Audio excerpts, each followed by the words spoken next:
El primer café en cooperativa es presentado por Universidad Alberto Hurtado. La educación puede cambiar el mundo. Y el CalD, cuida tus huesos desde hoy. El primer café en cooperativa. Conduce Cecilia Romaretti.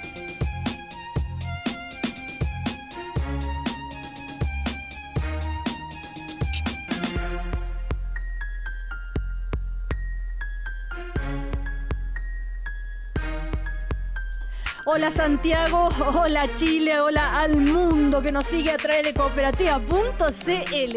5 grados la temperatura actual, 21 la máxima que se espera para hoy. Compartimos este primer café con el señor Patricio Zapata, que viene llegando de viaje, decano de la Facultad de Derecho de la Universidad de las Américas, también académico de la Católica. ¿Cómo le va, señor Zapata? ¿Muy bien? Bien, ¿Le fue bien? bien? Lo extrañamos mucho, ¿eh? Rico estar acá de nuevo. Exactamente, espero. Aunque entre Estambul y el primer café, no sé. Puede ser un primer café en Estambul. Claro, bonito título Sí. para una novela. También estamos con Luis Larraín, que es el director ejecutivo de Libertad y Desarrollo. Buen día. Buenos días. Y con Ernesto Tone, que es el director de la Cátedra de Globalización y Democracia de la Diego Portales, también doctor en Ciencias Políticas de la Universidad de París y autor del libro El viaje rojo. El viaje rojo. Oye, me llamaron muchas personas para comentarme la entrevista, muy sorprendido de los secretos del señor Ottoni. Bueno, ahora, señor Ottoni, lo lamento, voy a tener que volver a decir una frase. Oh, Dios, yo sabía. Era demasiado lindo como para que sea verdad. Me he preparado todo. me preparé todo el domingo para esto. ¿Sí? Para el momento de la Claro. humillación que me iba a llegar. Jugamos con gran dignidad. Oiga, qué golazo. Qué golazo el del jugador de Wander, que no sé cómo se llama. Que Medel. Ah, ¿es pariente el otro Medel? No Ah, ya. creo, Que yo no sepa, sé. no. Ya, No. así que felicitaciones por el golazo. No, sí podríamos, ¿Y mira. qué pasó? Y el penal y no sé Sí, qué. no. Bueno, Jugamos con un exceso de respeto por la Universidad de Chile, que está jugando muy bien, pero deberíamos haber arriesgado más. bueno. Pero en todo caso, jugamos con dignidad, en fin, es un Claro. equipo que va a seguir dando que hablar, como dicen los comentaristas deportivos. La Unión Española, bueno, lamento, Patricio, que te hayan dado una bienvenida tan triste, perdió 2-1. Y nada que decir, ¿cierto? Vaya. Además, un 2-1 ahí que no hay nada que comentar. No tiene demasiado brillo, ni el triunfo ni la derrota. Y Por Dios. y brillo tiene la Católica, por eso está sonriente hoy día Luis Larraín. No, está sobrado, está con Sobrado, una sonrisa sí. así, está con una sonrisa falsamente modesta. Como diciendo, no, si es normal. Ah, sí. 5-1, ¿vieron? Claro, ya.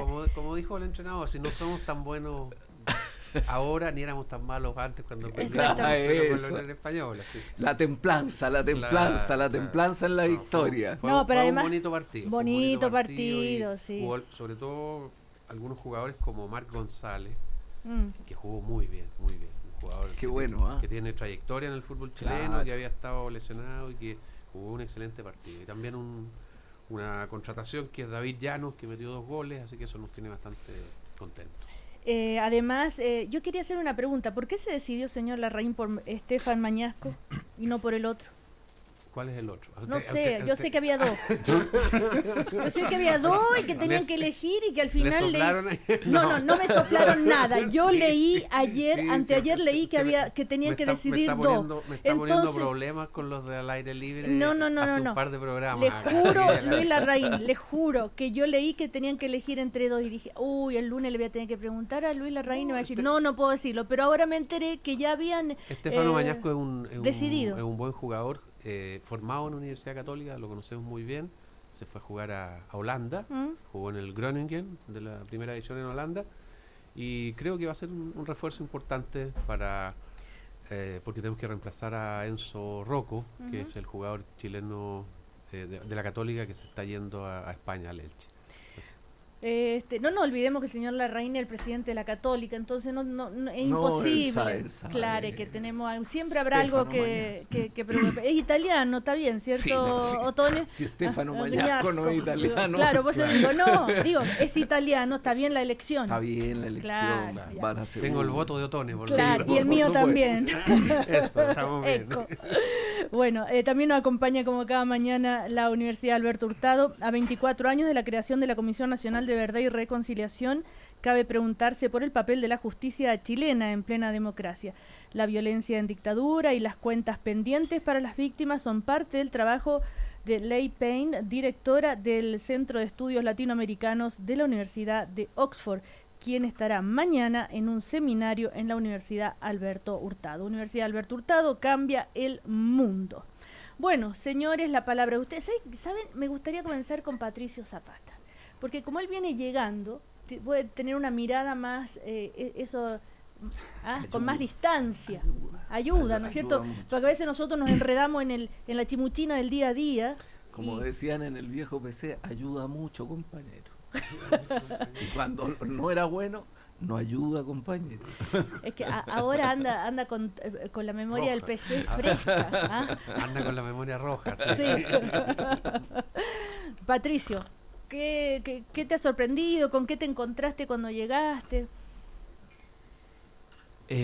A ver, yo igual obviamente uno se preocupa de no perder completamente la pista de lo que pasa.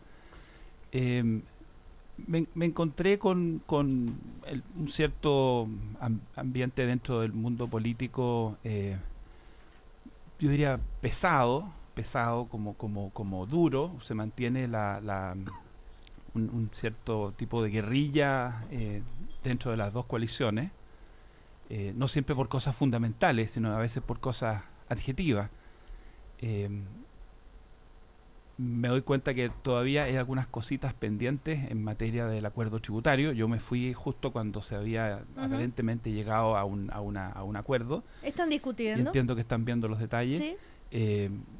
Veo que la reforma electoral sigue avanzando, que es algo en lo que, como ustedes saben, yo tengo muchísimo interés. Creo que es muy, muy importante para el país y veo que eso sigue avanzando. Y lo que sí te puedo decir es que el tema que más me ha complicado en los últimos días y semanas, y creo que a mucha gente, es lo que ha estado pasando en Gaza. Yo realmente es una cuestión súper fuerte, y creo que a veces es bueno mirar los problemas para poner en perspectiva los problemas que uno tiene, no perder de vista lo que es la dimensión de sufrimiento, de violación de derechos humanos, de espiral de odio, de violencia.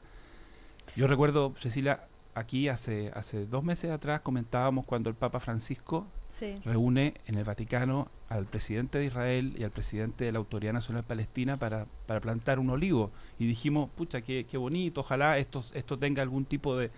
Bueno, 2 semanas después vino el secuestro de los 3 cabros jóvenes judíos que fueron asesinados, después vino la represalia, el cabro palestino, empezaron los cohetes de Hamas, empezaron las incursiones del ejército de Israel, y tenemos ya, no sé, 2.000, 3.000 muertos, y una tragedia.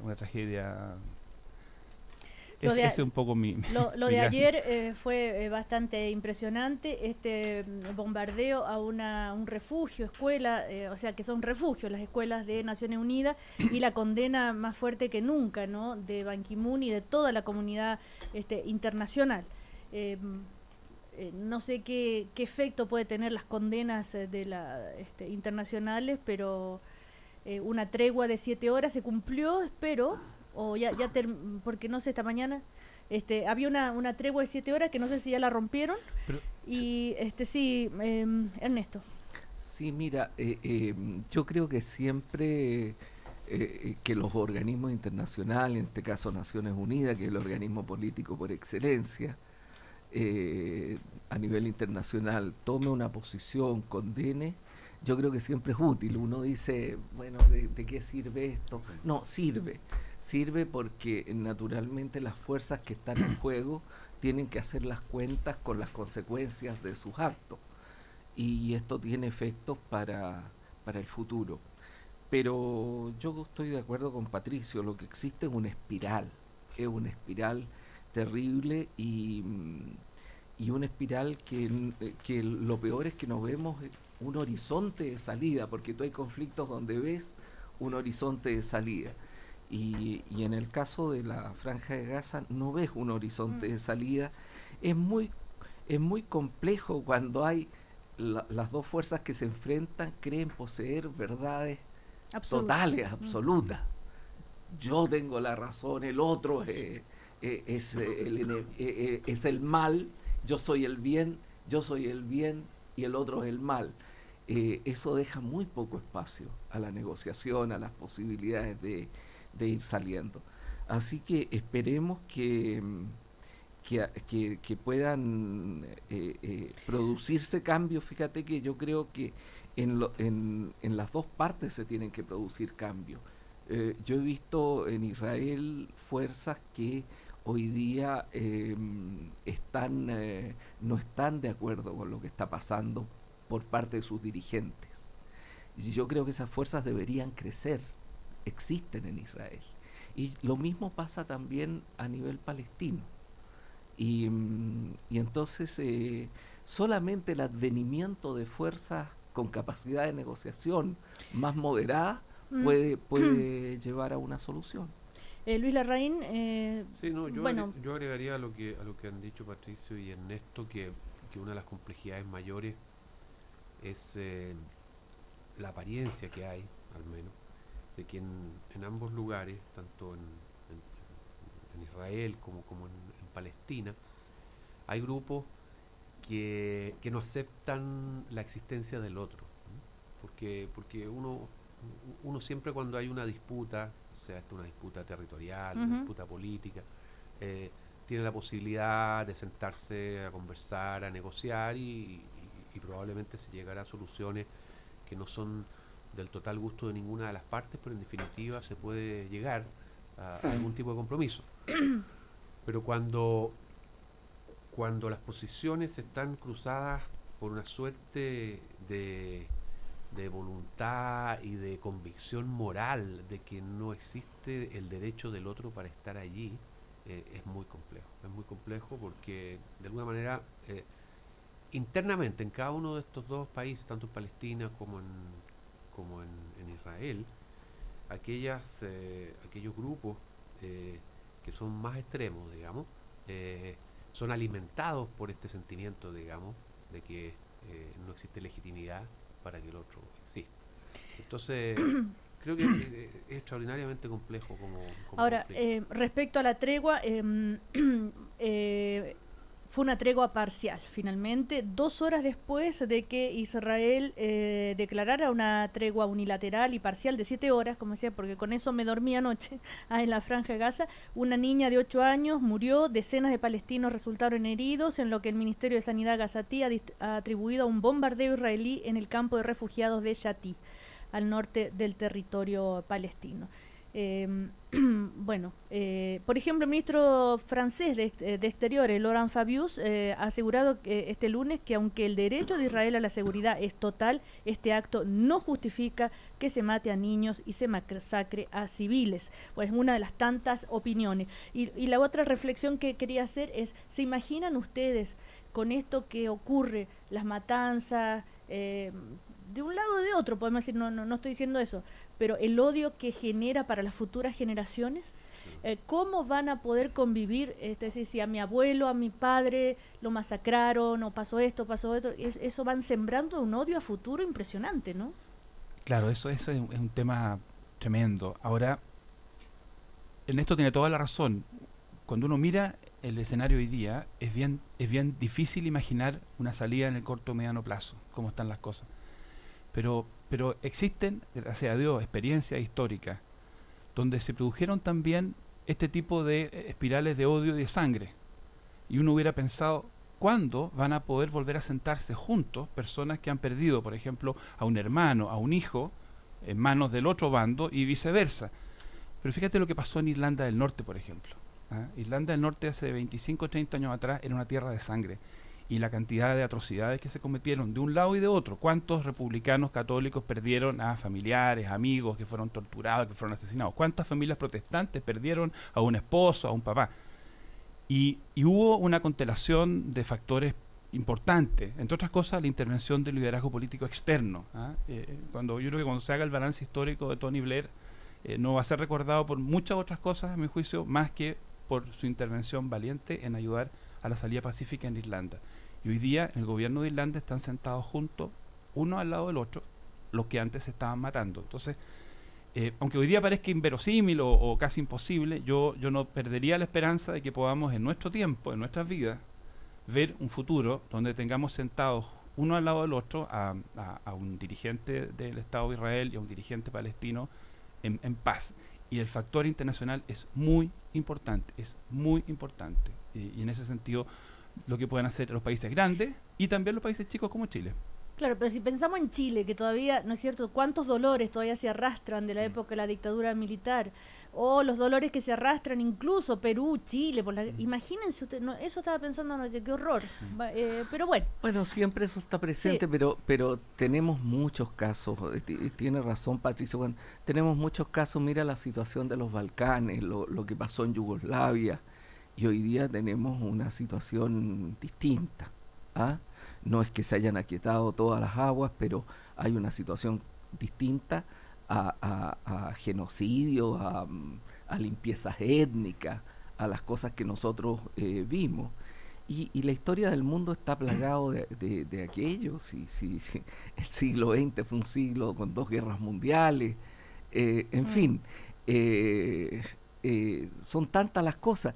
Y en el mismo conflicto palestino-israelí, ha habido momentos mejores.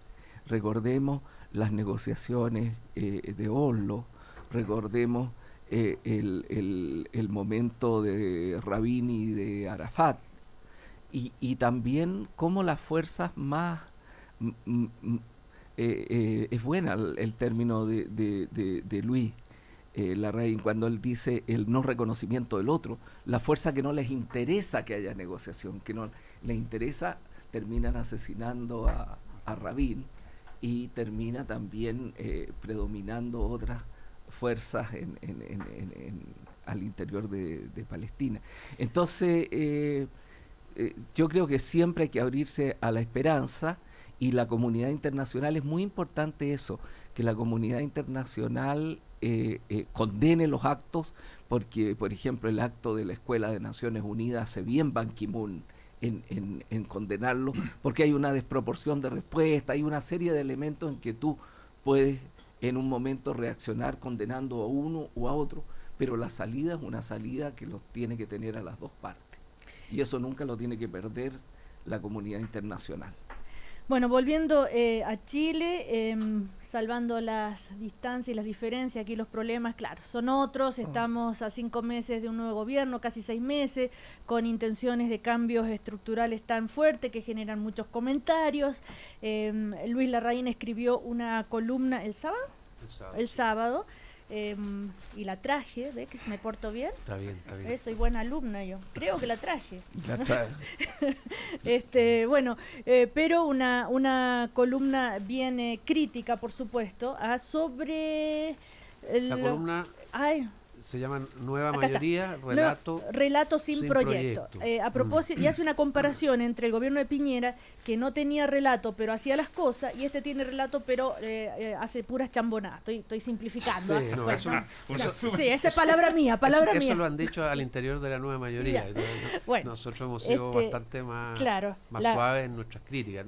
Pero la tesis es un poco esa, o sea que en algunos casos, y muy particularmente en el caso de la reforma educacional, lo que al final ha emergido es que no hay un proyecto, y los proyectos se están elaborando ahora, y en la elaboración de los proyectos, porque son temas complejos, yo no quiero simplificar el problema tampoco, porque son temas complejos, han surgido diferencias, han surgido críticas muy importantes, no solamente desde la oposición política, sino que desde la propia coalición de gobierno, que han hecho que que el gobierno, y no lo digo yo, lo han dicho todos los analistas y todos, haya tenido un par de semanas difíciles porque no ha podido avanzar con la rapidez que esperaba en su proyecto de reforma educacional. Y yo en el caso de educación lo atribuyo a una cuestión bien concreta, que es que durante un par de años nosotros tuvimos una discusión muy intensa en los temas de educación en Chile, a partir del movimiento estudiantil del año 2011, pero que a mi juicio fue una discusión muy simplificada, muy a los slogans. Entonces, cuando se pone en el centro de la discusión que el problema de la educación en Chile es el lucro, entonces yo creo que se está profundamente equivocado, porque el lucro no es el problema de la educación chilena. Puede ser de que el lucro en algunos ámbitos, especialmente en los ámbitos de educación superior, donde se supone que no debería existir, perdón, en universitario, porque en educación, otra educación superior sí puede existir, sea un problema y hay que resolverlo, yo no digo que no, pero pensar de que porque uno pone fin al lucro en la educación vamos a resolver los problemas es una ingenuidad. Y los proyectos que el ministro Izaguirre presentó, el primero era el proyecto para poner fin al lucro, que era esta cosa que después Ignacio Bócar bautizó como la acción inmobiliaria del Estado. Pero Luis Larraín, eso ya lo hemos discutido tantas veces, ya avanzado, ¿no? Ya se están hablando de otros temas. Pero no hay otros proyectos, Cecilia. O sea, los proyectos que se están discutiendo en la Cámara. Pero lo que tenemos hoy día son los proyectos de ley de fin al lucro, de fin a la selección y de fin al financiamiento compartido. Claro. Y no hemos avanzado nada en los otros proyectos sobre calidad, sobre estatuto docente. Pero ya se ha anunciado, ¿no? En agosto. En agosto entra lo del estatuto docente, según leí. Pero uno tendría la impresión de que si este era un tema tan central para el gobierno de la nueva mayoría, habría mayor elaboración entonces de estos proyectos. Y yo creo que al final lo que sucede es que el gobierno está siendo guiado más por consignas, por slogans y por los grupos de presión afines, como el movimiento estudiantil, que por verdaderos proyectos y convicciones. Y eso es lo que nos está pasando la cuenta en materia de educación. Lo dices porque se terminó con el DFL2 el otro día, que era una reivindicación estudiantil. Sí, pero básicamente por lo que te digo, porque no hay proyectos sobre la carrera docente, no hay proyectos todavía sobre cómo va a evolucionar la subvención, y sí lo hay respecto a esta famosa cosa del fin al lucro, que es comprarle los colegios a los privados. Pero volvemos al tema, Luis Larraín, de que el que era primero, ¿no? Que debería haber sido primero los otros proyectos que esto, pero eso ya lo hemos discutido ampliamente. Ahora lo hemos discutido, pero todavía no están los proyectos. Bueno, eso claro, es lo que yo quiero decir. Sí, pero ahora, ya hay otras discusiones, digamos, y controversias dentro del tema de la educación. Los dichos de Andrés Palma, que después aclaró, en fin, y que se siguen repitiendo. Y que Andrés Palma, yo creo que aquí dijo, y vamos a tener que cobrar esa cuenta, dijo que el 70% de los recursos iban a ir a educación primaria y escolar, que es absolutamente contradictorio con los números de las reformas que hay en materia de gratuidad de la educación superior. Entonces vamos a ver cómo calzan esos números, digamos, porque la verdad es que es complejo. Claro, él nos dijo, no tengo claro los porcentajes exactos, pero entre educación inicial y educación escolar iría sobre el 70-75%. Eso nos dijo el viernes, que nos llamó justamente para aclarar ese asunto. Y ahí también aclarando lo de el otro tema que ha sido tan controvertido, que si el titular del Mercurio del día jueves, ¿no? Que es sobre los dichos de él, que si iba la plata a los subvencionados, se iba a debilitar la educación pública, en fin, también lo ha aclarado, y sin embargo hoy vuelve sobre el mismo tema el diario. Entonces, como dicen muchas personas, ¿por qué cuesta tanto? Porque parece que no era tan fácil. No, porque cuesta tanto los dichos. ¿Sabes lo que pasa, Cecilia? Es que yo creo que el problema de fondo es eso, es que aquí se banalizó la discusión.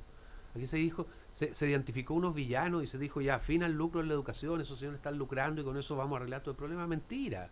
No van a arreglar el problema con eso. A lo que me refiero es porque hay que estar aclarando titulares.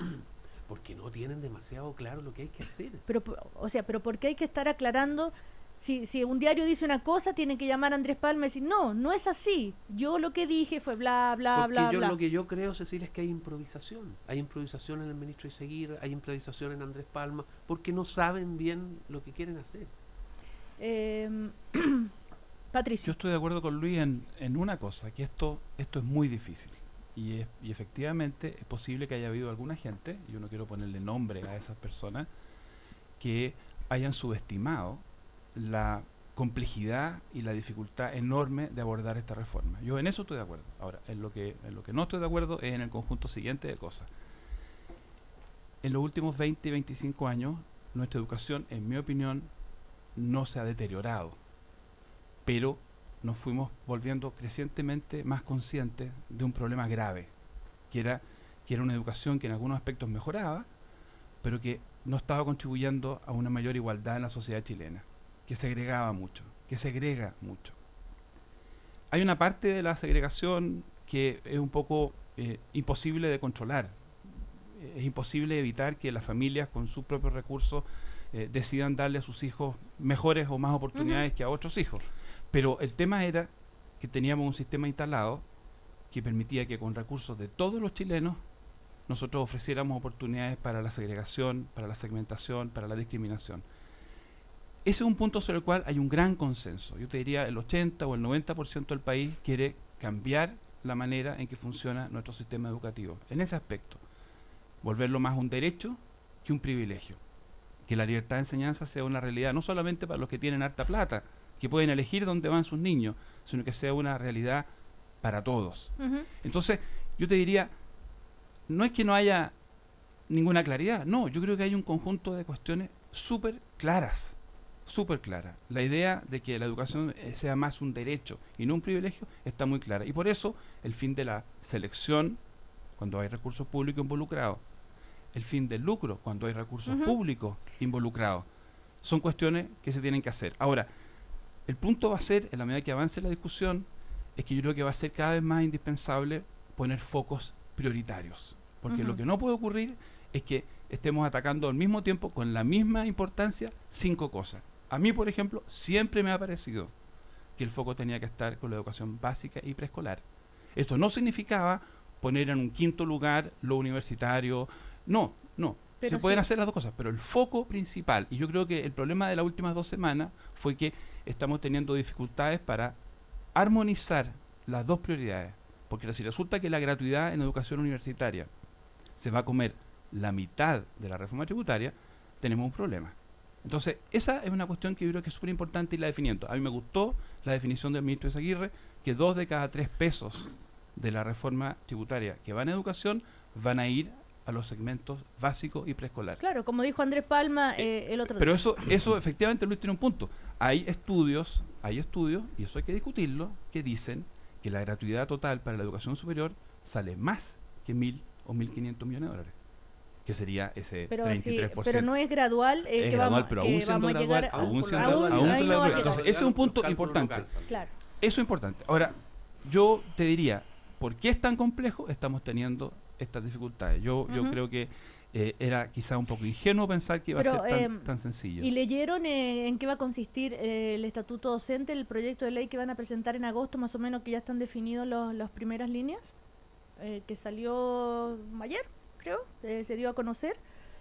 No, pero bueno, están más o menos y que se van, ya está bastante definido y que van a conversarlo con el colegio de profesores, porque sin ellos, por supuesto, no pueden no pueden dejarlo fuera de la discusión, pero están redactando justamente este tema. Salió bastante detallado en la prensa ayer este tema. Cecilia, Ernesto está calladito. Estoy calladito porque estaba pensando, oye, y escuchando muy atentamente a mis contertulios. ¿Sí? Mira, yo creo que es muy difícil hacer una comparación entre el gobierno de Piñera y lo que va del gobierno Bachelet. Yo creo que hay que esperar más tiempo. Claro, Luis encontró una fórmula sobre cómo hacerlo, pero yo creo que, no sé, yo creo que son 2 gobiernos tan diferentes. Porque el gobierno de Piñera yo creo que no tuvo ni relato ni proyecto. Fue un gobierno como una película muda, donde todos andan a toda velocidad. ¿Tú has visto esas películas de Chaplin que todos andan a toda velocidad, pero no se sabe qué están haciendo? bueno, pero ¿qué quieres que te diga, Cecilia? Es como yo veo eso. Me parece un poquito exagerado, pero bueno. Tiempos modernos, pero ahí estaban haciendo... No, tiempos modernos estaban haciendo... No, claro. Yo hablo, una línea de producción. Yo hablo de esas cortitas, yo hablo de esas primeras cortitas, donde tú lo único que ves es gran movimiento y chambonada, claro, pero no ves que se haga nada. O sea, fue una cosa donde no había una ambición tampoco. El gobierno de Michelle Bachelet se plantea con una ambición muy fuerte, que es una ambición de una sociedad más igualitaria, realiza una reforma tributaria que está caminando, que se está discutiendo, que tenía aspectos que tenían problemas, pero donde están participando todo el país, todas las fuerzas en el país. Segundo, se plantea una reforma política y se plantea una gran reforma educacional. Ahora, yo trabajé muchos años en la reforma educacional cuando estaba en CEPAL, en América Latina. Hace más de 20 años hicimos un documento para América Latina. Conozco muy bien las dificultades que ha habido en cada país de América Latina para realizarla. Y te aseguro una cosa, y en eso tienen razón tanto Patricio como Luis, son extraordinariamente complejas, extraordinariamente difíciles. Sobre todo cuando tú quieres hacer una reforma holística que va desde la educación preescolar hasta la educación universitaria. Y claro, sin duda pueden haber aspectos que no estaban suficientemente elaborados en su ingeniería y aspectos que no estaban elaborados quizás bien en su ingeniería. Y hay que admitir que eso es así. Y de lo que se trata es de llevarlo a cabo, esa gran reforma.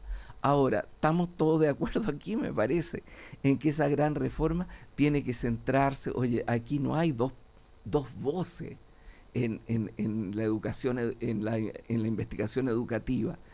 La igualdad tú la logras, y la calidad también, la logras desde los primeros años de la escolaridad. Todo lo otro es más difícil y es más caro. Entonces tiene que haber una inversión fundamentalmente en aquellos sectores y tendremos que ver la propuesta que hace el gobierno respecto a eso. Han habido excesos declarativos, me gustaría un mayor ascetismo en las declaraciones y una priorización mejor. Entonces, para no hablar de otras cosas. Pero lo que me parece importante es eso, pero veamos esta reforma educacional, la importancia que tiene, cómo responde a planteamientos serios, como los que ha hecho Patricio, y cómo responde también no solamente al movimiento estudiantil, sino a los padres, a los apoderados, a la sociedad en su conjunto. Por eso que es difícil, es complicada. Mira, Cecilia, yo entrevisté a muchos expresidentes de la República. ¿Qué me decían? La reforma educacional es muy importante. ¿Y por qué no la hizo? Le decía yo. No, me habría comprado un lío con la iglesia, un lío con los profesores, un lío con con otro. Entonces hay mucho coraje de este gobierno de hacerlo. Y va a ser difícil, y va a ser complejo, y vamos a tener que discutir mucho. Bueno, acá está lo que yo había leído el fin de semana, la apuesta de Izaguirre para elevar el rol de los profesores en el sistema público. Entre octubre y noviembre se espera que el Mineduc ingrese el proyecto de ley que cambiará las condiciones laborales de los profesores. Bueno, ya está todo detallado. La idea no es solo atraer a los mejores, sino que potenciar a los que ya están en el sistema. Se anuncia de que se va a tratar esto, cómo lo van a hacer, que los salarios, que el retiro, que las jubilaciones, en fin. Sí, porque hasta ahora el aumento de los salarios, fíjate que se ha estudiado esto también en Chile, pese a que todavía los profesores no ganan lo que deberían ganar para tener un profesorado. Fíjate que en los países que han tenido grandes resultados en la reforma educativa, el profesorado es una profesión de gran prestigio. El caso de Finlandia y el caso de Corea del Sur. Entonces se tendría que ver.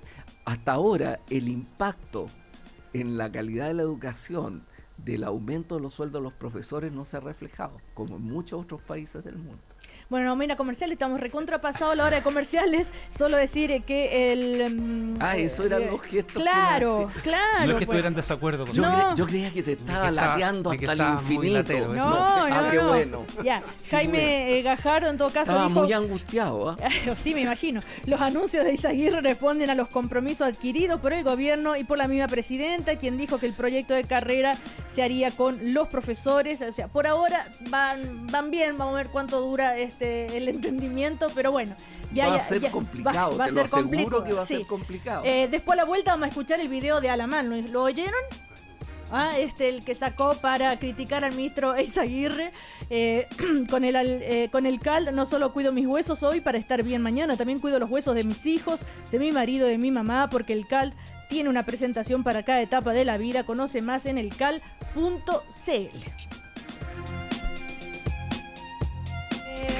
Seguimos en el primer café. Si tú también quieres estar impecable en unos años más, no solo te preocupes por las cremas y las arrugas, preocúpate por lo más importante, la salud de tus huesos. Toma hoy el CAL para estar bien mañana.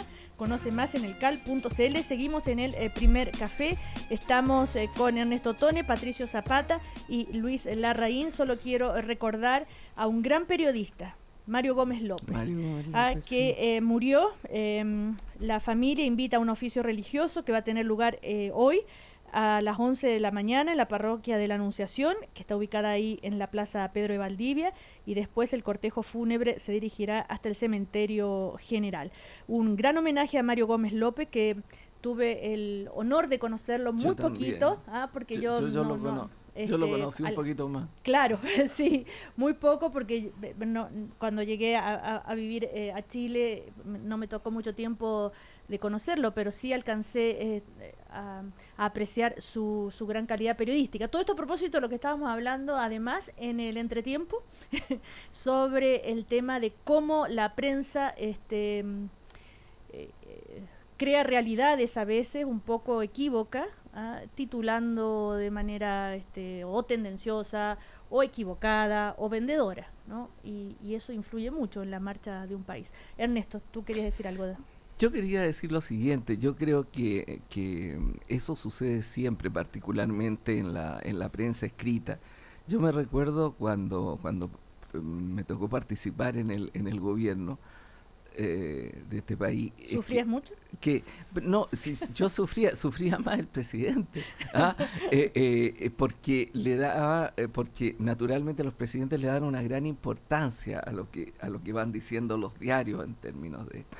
Yo le doy menos importancia, fíjate, por lo siguiente, porque yo creo que la realidad que vivimos en la sociedad de la información, los diarios tienen mucha posibilidad, pero piensa tú, Cecilia, si lo del mercurio determinara las decisiones de los chilenos, no habrían habido gobiernos de la Concertación.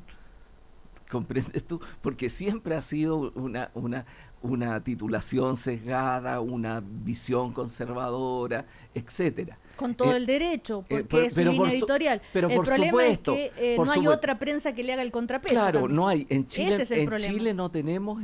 para eso hay otro tipo de medios. A nivel escrito. Como la radio, por ejemplo. Claro, como radio cooperativa. Exactamente, como radio cooperativa. Por supuesto que tenemos una línea editorial distinta, pero... juegan unos roles diferentes. Pero estoy hablando de diarios influyentes. Juegan roles diferentes. Sí. Pero lo que te quiero decir que en la sociedad de la información hay una gran parte de la población, sobre todo la población joven, que no seguía ni por una ni por otra, que seguía a través de las redes, menús que ellos se crean de información, determinadas confianzas personales que tienen en cierto, y entonces, nivel periodístico. ¿Por qué los políticos y las grandes autoridades corren desesperados cuando el Mercurio los llama para hacerle una entrevista?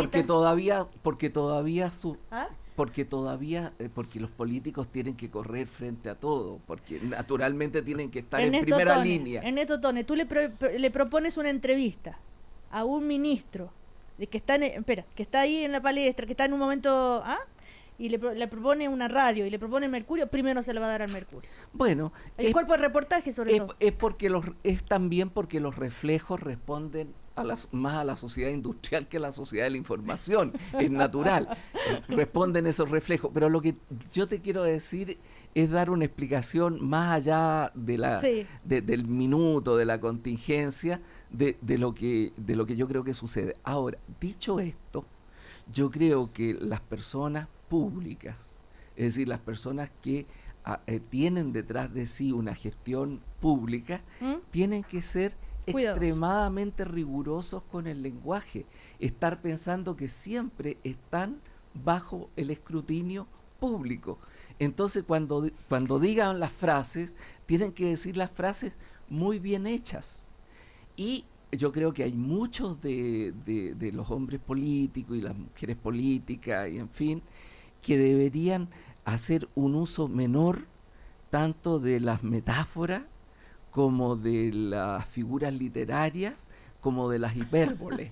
Ya, eso es para Izaguirre, ya no, quedó claro. No es para Izaguirre, no es para Izaguirre, es para mucha gente que interviene haciendo un uso exagerado de esto, y no siempre es lo suyo, no es siempre lo suyo lo del lenguaje.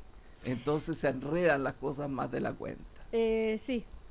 Yo quiero, Cecilia, Patricio Zapata, conectar un poco esto que estamos conversando con el recuerdo que tú hacías de Mario Gómez López. Fíjate que de repente existe la tentación, y en América Latina lo estamos viviendo, de molestarse ante el hecho que los medios tienen líneas editoriales. Y hay varios gobiernos latinoamericanos que han estado tratando de apuntar hacia lo que llaman una prensa más objetiva, más verdadera. Y siempre el discurso es muy bonito.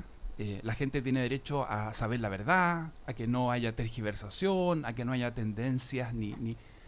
Fíjate que eso es funesto, Cuando tú tratas de ordenar a los periodistas y a los medios en torno a una idea externa respecto a cuál es la verdad, qué es lo que es sano, qué es lo que le conviene al país, tú terminas imponiendo verdades oficiales.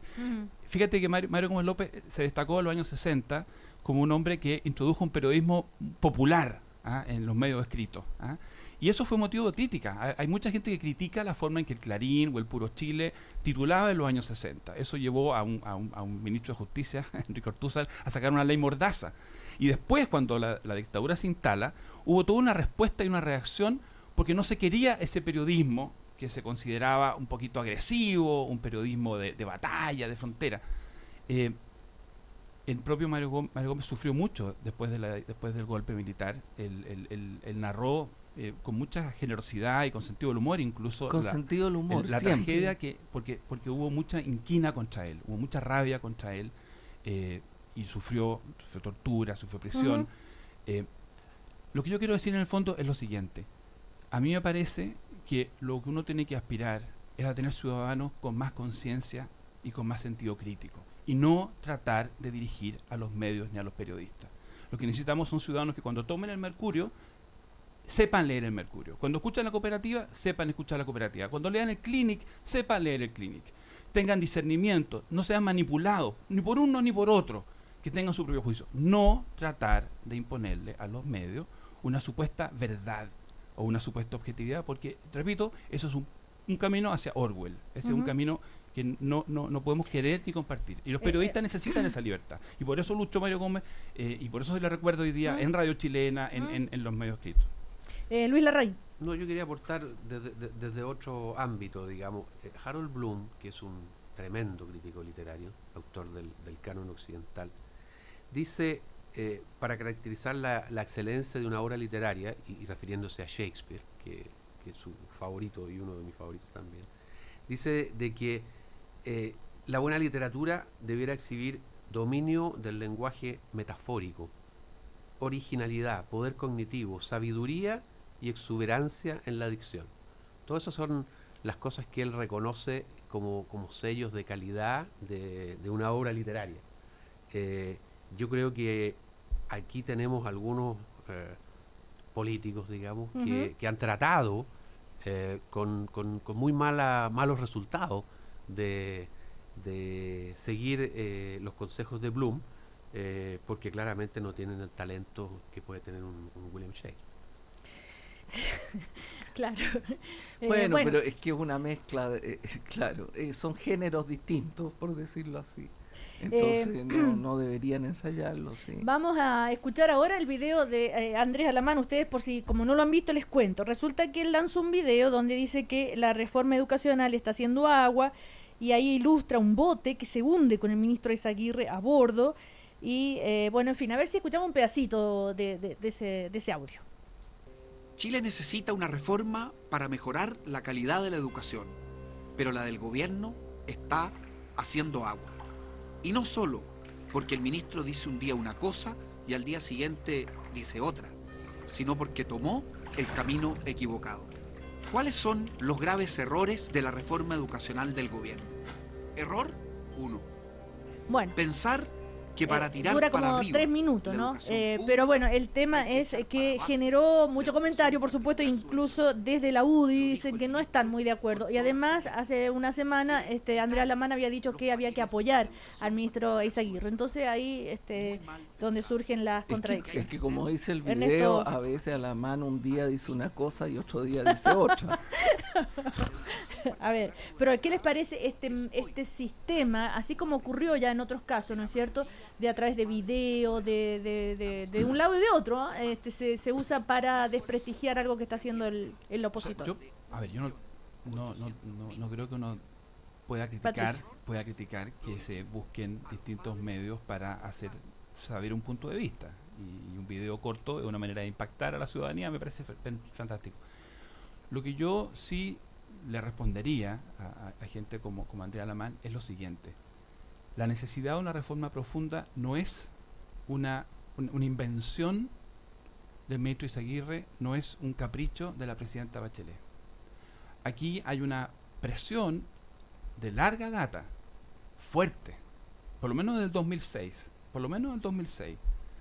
por cambio, no cosméticos, no menores. Entonces, una persona que apoyó al gobierno del presidente Piñera, que recién terminó, el gobierno de Piñera terminó recién hace 115 días, un gobierno que no fue capaz de leer esa necesidad, que frente a esa necesidad y esa demanda respondió con una reformita que no avanzó nada en el Congreso. Tenía que ser un poquito más humilde, creo yo, para hacer una sentencia tan lapidaria sobre un gobierno que lleva 115 días y que por lo menos tiene un mérito, con toda la champonada, con todas las improvisaciones, tiene un enorme mérito, que se está haciendo cargo de una necesidad profunda, porque repito, el que crea que esta reforma educacional es un invento ideológico, que es una especie de tosudez doctrinaria, no está leyendo lo que ha pasado en Chile. Aquí tuvimos en el 2006 un movimiento social muy fuerte de los estudiantes, y no los estudiantes solos. Esto no eran solamente los estudiantes, eran las familias apoyando a los estudiantes. El 2011 se repitió con mucha fuerza. Esto es real y se expresó en un mandato. Entonces, cuando Andrés Alamán dice, creemos que hay que hacer una reforma. Bueno, pero ¿por qué no hizo eso el gobierno del presidente Piñera? Perdón. Si había tanta claridad sobre esto. Cecilia, perdón. Luis Larraín, tú alegas de que siempre hacia el final del problema nos ponemos a pelear. Sí, exactamente. Yo voy a pelear con Patricio Zapata ahora, sí, con todo el respeto que le tengo y el cariño. Es por el uso de expresiones como la que usaba Patricio, la reformita, es que estamos en problemas en educación. Porque estamos con los slogans, ¿te fijas tú? Entonces empezamos con que esta no fue una reforma, sino que fue una reformita. Y ahí entonces hagamos una reformaza. Y ahí estamos, ahí estamos. Todavía no conocemos la reformaza, porque yo creo que simplificar, o sea, el tema de educación es muy complejo. Entonces empezamos a poner etiquetas y a poner esta fue una reformita nomás la que hizo Piñera, ¿te fijas tú? Entonces vamos a hacer una reforma de verdad. Y ahí nos vamos en las cosas que estamos hoy día, en que temas complejos tratamos de resolverlos con slogan. Y por eso que yo creo que el tema es más complejo. Olvidémonos de los eslogans. Chile requiere o no para su transformación productiva, para generar una sociedad más igualitaria, para generar una ciudadanía más moderna, ¿requiere o no una gran reforma educacional? Lo requiere. Yo creo que Chile requiere una reforma educacional sobre bases radicalmente distintas a la que está haciendo este gobierno. Pero espérate un segundito, lo requiere. Este gobierno ha hecho una propuesta, tú dices, pero no está todo en el escenario. es probable. Y lo que está es malo. Es necesario generar, pero es muy difícil tener todo en el escenario. Lo peor es un gobierno como el de Piñera que no tenía nada en el escenario, Luis Larraín, si no tenía nada en el escenario. Eso es una simplificación. No es una simplificación, mídelo tú. Es un gobierno que tenía muy poquitas cosas y muy disparatadas. Tú mismo has dicho, faltaba un relato. Entonces, aquí estamos ante una gran complejidad. Entonces, terminémosla, porque Eizaguirre podrá decir cosas que de más o empezar, lo que tú quieras, pero todo el mundo está de acuerdo que es un hombre público talentoso, un hombre público pro, y que está completamente entregado a esta tarea tratando de encontrar convergencia. Entonces, esta situación en que todos le disparan a Eizaguirre también tiene algo de instrumental. Algo de instrumental. Bueno, la UDI exige explicaciones por costo de 13.000 millones de pesos de la reforma electoral. Señor Patricio Zapata, ¿eso cuesta? No sé exactamente cuánto cuesta, pero lo que yo sí sé es que desde hace 2 meses atrás la Cámara de Diputados y el Senado están haciendo un esfuerzo por identificar cuáles son los ahorros que se pueden hacer para efectos de que no signifique un aumento adicional en el gasto el número adicional de parlamentarios que habría que tener a partir del 2017. Pero cuando tú redactas el proyecto, tú y otras personas, ¿no hacen el cálculo de cuánto va a costar? Es que mira, no es tan difícil hacer el cálculo porque uno tiene el cálculo de cuánto cuesta hoy día el sueldo de un parlamentario, las asignaciones de un parlamentario y los demás gastos. Así que si uno multiplica por 47, uno puede llegar a un total. El punto es que lo que la Cámara de Diputados está haciendo y el Senado está haciendo, y yo eso sí lo he visto, y se va a informar a la Comisión de Hacienda, entiendo que mañana o pasado mañana, es de dónde van a salir esos recursos. Ahora, yo quiero volver a decir lo que dije hace 2 meses cuando conversamos este punto. Yo por lo menos, creo que en esta materia, antes de hablar del precio, hay que hablar del valor. ¿Cuál es el valor de tener un mejor parlamento? Y después que hayamos definido cómo es un parlamento mejor, más representativo, con más mujeres, con más competencia, con más jóvenes, con más proporcionalidad. Después de eso, nosotros decimos, estamos dispuestos o no en el mediano y largo plazo a pagar más. Yo creo que en el mediano y largo plazo, el país deberá estar con ganas y con deseos de financiar un mejor parlamento. No, qué bueno que se plantea así, porque antes se dijo, de parte incluso de altas autoridades de gobierno, que esto no tenía ningún costo. Entonces, es bueno que ahora se diga que sí tiene un costo, y claro, lo que dice Patricio es cierto, uno tiene que evaluar si ese costo es un costo que vale la pena pagar sobre la base de qué es lo que se está proponiendo. Pero Luis, está bien, que tómate bien de lo que yo dije. Es indudable que si uno va a tener más diputados, ahí hay un gasto nuevo. Lo que dijo el gobierno y lo que presentó el gobierno fue: nosotros vamos a presentar un proyecto que no va a incluir recursos adicionales para el Congreso por los próximos 4 años. Mientras sea presidenta Michelle Bachelet, no van a haber recursos adicionales. Y por lo tanto, esos costos nuevos van a tener que financiarse con ahorros del Congreso. Eso es demagogia, a mi juicio. Eso es demagogia porque resulta que por algo están gastando lo que están gastando. ¿Quiere decir que durante 20 años hemos estado gastando de más en el Congreso? No de más. No creo. Entonces lo que pasa es de que los recursos que se gastan, que son básicamente remuneraciones, digámoslo, entonces yo no creo que ellos se vayan a rebajar los sueldos para efectos de que esto no tiene costo, que sería la única manera real de que ello ocurriera, de que los parlamentarios ellos mismos decidieran rebajarse bueno, sus sueldos. Es lo que no va a suceder. Es lo que está pasando en una cantidad de países, en una cantidad de países. Los parlamentarios están rebajando su salario. ¿Ah, sí? Su sueldo, sí. Eso está sucediendo fuertemente. Y ahí sí en que Europa. se ganan el amor de toda la ciudadanía. Y fíjate que no es por un problema, o sea, yo creo que los parlamentarios tienen que ganar con un nivel de dignidad que asegure su libertad y la posibilidad de no ser presionados por razones económicas. En eso estaremos todos de acuerdo. Pero fíjate que el costo de la política, esta relación entre valor y precio que señala Patricio, en muchas partes se ha adquirido mayor valor con precios que han sido rebajado, o sea, con costos que responden a una situación en que también la gente tiene que ver a los políticos, a los elegidos, más cerca de los salarios que corresponden a la vida del país. Yo no estoy hablando de que quiero parlamentarios mal pagados. Lo que digo que tienen que ser salarios de dignidad. Por lo menos suena mal que estén hablando todo el día contra la desigualdad y tengan remuneraciones que difieren mucho. Bueno, por eso, pero de los chilenos, por eso, y digámoslo eso, pero generalicémoslo para la sociedad también. Es decir, dignidad del mandatado público, sí. Dignidad, sí. Excesos, no. Ernesto Otone, Luis Larraín, Patricio Zapata. Una última cosa. Sí. Apenas llegué el jueves, compré el libro de Ernesto y quiero decir que es genial. Sí, ¿viste? Se lo digo al aire para que los auditores... Mañana se lanza el libro de Ernesto. Sí, mañana gran lanzamiento. ¿Estamos invitados? Por supuesto. ¿Va a haber vinito? Invitados de honor. Va a haber vinito. ¿Sí? Antes, durante y después. El último vinito. Vino tinto. Vino rojo. Ernesto Otone, Luis Larraín, Patricio Zapata, que les vaya muy bien. Gracias, Cecilia.